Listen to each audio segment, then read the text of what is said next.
சீரியல்களின் full எபிசோடுகளை Sun டிவியில் ஒளிபரப்பான உடனே எக்ஸ்க்ளூசிவாக சன் நெக்ஸ்டில் மட்டும் ஃப்ரீயா பாருங்கள்.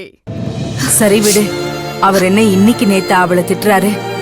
அவளை கட்டிக்கிட்டு வந்த நாள்ல இருந்து திட்டிட்டு தான் இருக்காரு.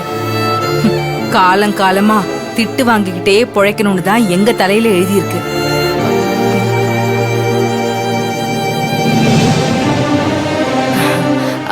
என்னங்க, நான் மீனாக்கு புரியட்டுமேன்னு தான் யதார்த்தமா சொன்னேன். நீங்க எதுவும் தப்பா எடுத்துக்காதீங்க. நீ வேற கொஞ்சம் சும்மா இரு. இங்க பாரு மீனா, உன் அத்தை ஆகட்டும் உன் புருஷன் ஆகட்டும், 2 பேருக்குமே நீனா அவ்வளவு பிடிக்கும். அவங்க உன் மேல கோவப்படுறாங்கன்னு வருத்தப்படாத மீனா.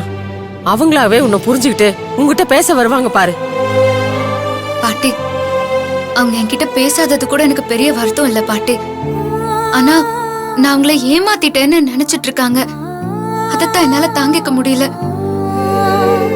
நான் ஆசிரமத்துல இருக்கும்போது பணம் சம்பாதிக்கணும், வசதியா வாழணும்லாம் நான் ஒரு நாள் கூட ஆசைப்பட்டதே இல்ல.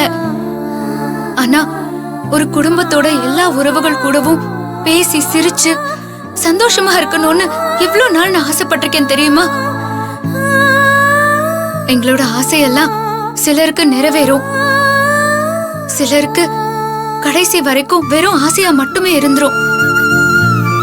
நான் இந்த வீட்டுக்கு வந்ததுக்கு அப்புறம் என் ஆசையும் கனவும் நிறைவேறிடுச்சுன்னு நான் எவ்வளவு சந்தோஷப்பட்டேன் தெரியுமா?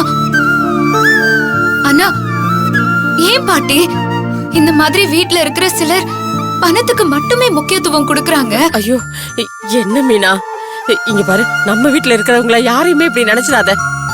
நம்ம குடும்பத்து ஆளுங்க யாருமே பணத்துக்கு முக்கியத்துவம் கொடுக்கறவங்க இல்ல.